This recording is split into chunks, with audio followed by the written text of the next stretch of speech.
All right. So this week, you sent over some really interesting stuff about what's going on in Appalachia these days. Yeah. And, like when you think about Appalachia, what comes to mind? It's you think of those winding country roads and the coal industry and banjos. Right.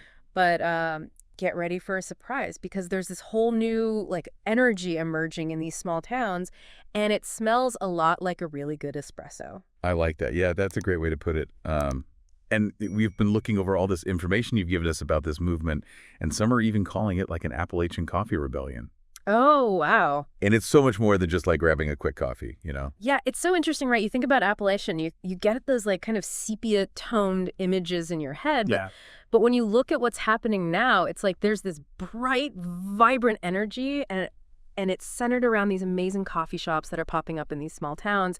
Yeah. And they're not just coffee shops either, like you were saying. They're like these catalysts for something much bigger. Yeah, they're bringing people together. They're creating these spaces for art and music, and they're becoming like co-working spaces, and all this is happening in these beautifully restored, like historic buildings. It's pretty amazing. Yeah, it is. And a lot of these towns, they've been through a lot. Yeah. Like you said, the decline of the coal industry and changes in manufacturing.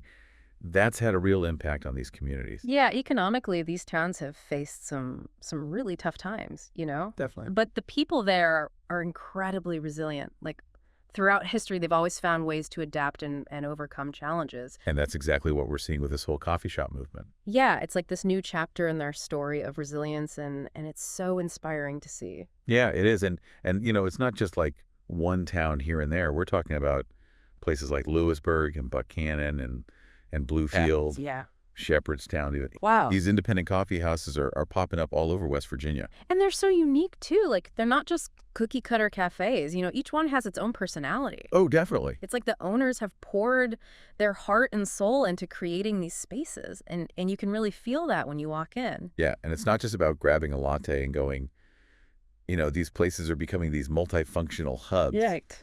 Like you might go there for a poetry reading or catch a live band on a Friday night. Oh, wow, that's cool. Or you might find yourself working on a project in a corner booth surrounded by other people doing the same thing. It's like a community center almost. Yeah, exactly. It's a place for people to come together and connect and be creative. And what I find really interesting is how these coffee shops are blending this modern coffee experience with a really authentic Appalachian feel. Yes, absolutely. Like you're getting this perfectly frothed cappuccino, but it's served with like a side of Appalachian hospitality. Exactly. It's like a double shot of Appalachian soul. I love that, yeah. So who are these people behind this movement? Like, who are these Appalachian entrepreneurs who are driving this change? Well, from the information you've shared, it seems like it's a lot of young people. Mm-hmm. A lot of them actually grew up in these towns. Oh, wow. And they're choosing to stay, or they're coming back after getting their education or experiencing life in other places. That's interesting. Yeah, and they're bringing with them all these new ideas and this fresh perspective. It's like they see the potential in these towns that maybe others don't. Yeah, like one of the sources you gave us said that they saw their hometown as like a blank canvas. Oh, wow. A place where they could create something new and build something special. Yeah, it's so inspiring, right? It really is. And these entrepreneurs, they're not just focused on making money. They're driven by this desire to make their communities better, And to create something lasting and to revitalize these towns that they love. Exactly. And you can really feel that sense of purpose when you step into one of these cafes. Yeah, it's not just a business. It's like a passion project. Totally. And it's creating this really interesting dynamic. You might walk into a cafe and hear some old school vinyl spinning. Okay. But then you'll see people on their laptops working away connected to the super fast Wi-Fi. Oh, that's cool. It's like this blend of tradition and modernity, and it just works. Yeah, and the people in these cafes, they're not just customers passing through, they're forming real connections. Yeah, one of the articles you shared talked about these slow brewed friendships. I love that. And it's true. You might strike up a conversation with the person next to you, or you might end up collaborating on a project with someone you met over a cup of coffee. It's like a real community forming. Yeah. And what's even more impressive is that a lot of these cafes are sourcing their ingredients and materials locally. Oh, really? Yeah, they're getting their pastries from the bakery down the street, their coffee beans from a local roaster. Wow. And they're using reclaimed wood and other materials from the area to decorate their spaces. That's incredible. Yeah, it's like they're creating these little economic ecosystems. They're supporting other local businesses and they're keeping the money within the community. It's such a powerful statement too, right? Right. It's like they're saying, we believe in this place, we're investing in its future. Absolutely. And it's a far cry from those stereotypical images of Appalachia, the ones that focus on poverty and decline. Yeah. This is a completely different story. This is a story of resilience and creativity and hope. And each of these coffee shops seems to have its own unique personality too. Like they're not afraid to be different. No, not at all. One of the sources even said they were weird in the best way. I like that. And it's true. They're not trying to fit into any kind of mold. They're just being themselves. And that's what makes them so special. Yeah. So tell me about some of these unique places. Like what are some of the standout examples you found? Well, there's this place called Tip Top Coffee. Yeah. And it's amazing. They have this incredible coffee, but they're also surrounded by contemporary art. Oh, wow. And they have these impromptu gallery talks and discussions. That sounds really cool. Yeah, it's like this fusion of coffee culture and art in this small mountain town. That's so interesting. And then there's Wild Bean in Lewisburg. Okay. And it's like this community hub. Oh. They have poetry readings and bluegrass jams. Wow. And they even host these pop-up markets for vinyl records. That's awesome. Yeah, it's like this constantly evolving space where you never know what you're going to find. I love that. And then there's this really cool story about a former coal baron's mansion in Wheeling that's been transformed into a cafe and recording studio. Wait, what? Yeah, it's true. That's amazing. It's like this symbolic shift, Yeah. from the old industry to this new creative energy. That's so powerful. Yeah, and even in Morgantown, which is a bit of a larger city, the coffee shops are playing these vital roles. Oh, really? Yeah, they're becoming zine libraries and podcast studios. And some of them are even acting as informal hubs for mental health outreach. Wow, that's incredible. Yeah, it's like they're filling these really important needs in their communities. There's so much more than just coffee shops. Exactly. They're like cultural anchors, Yeah.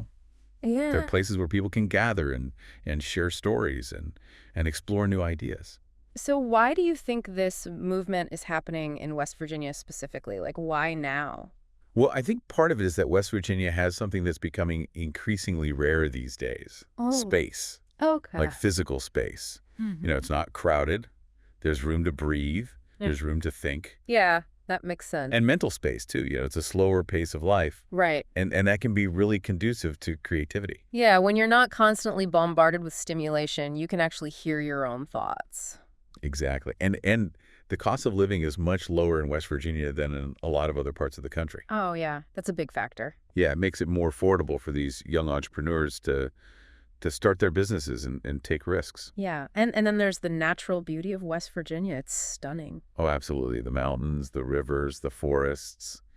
It's breathtaking. Yeah. And the people are so welcoming and down to earth. Yeah, there's a real sense of community in West Virginia. One of the sources you gave me said that the sense of community there is deeper than Cheat Lake in summer. That's a great way to put it. I love that. Yeah, and it's true. People look out for each other. They support each other. That's a big extended family. And that kind of support is really important for these new businesses. Yeah, it's not like a cutthroat competitive environment. No, not at all. It's more like, hey, welcome to the neighborhood. We're so glad you're here. Yeah, there are stories of people bringing home-cooked meals to new coffee shop owners and writing welcome messages on their social media pages. Oh, wow. That's so sweet. Yeah, it's really heartwarming. It really shows that this coffee rebellion is about so much more than just coffee, Yeah, it's about community. Yeah. It's about taking pride in your hometown. It's about creating a better future for yourself and your neighbors. Exactly. And it's about doing it yourself. Yeah. Not waiting for someone else to come in and fix things. It's about taking ownership. Yeah, that's a great way to put it. So what do you think the future holds for this movement? Like, where do you see it going from here? Well, I think we're just seeing the beginning.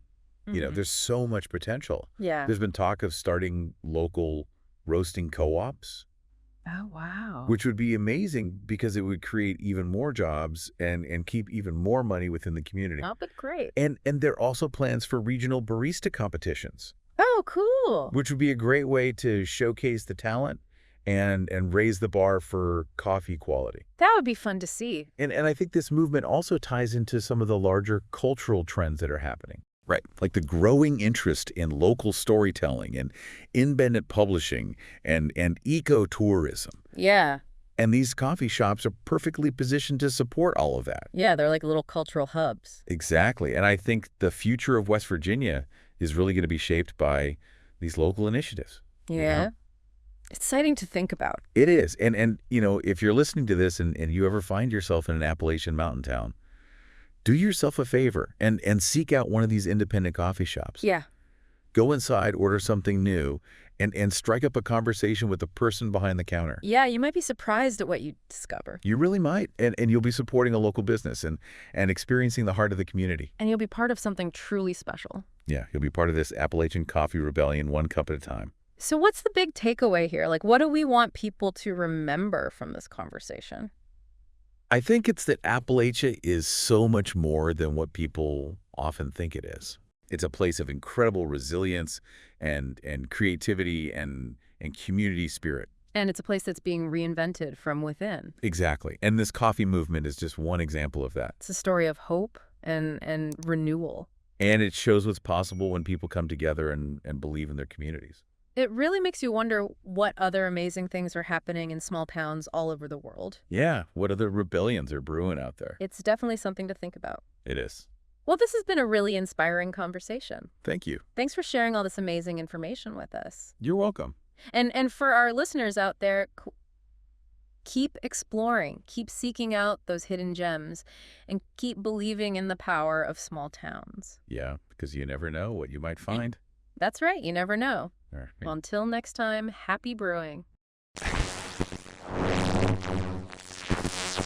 Thanks for listening to today's podcast. The West Virginia Media Lab is all about celebrating our state and its people, businesses, stories, news, and folklore. If you love West Virginia like we do, be sure to comment below, then subscribe, like, and hit the notification bell to stay connected. Until next time, stay wild, wonderful, West Virginia.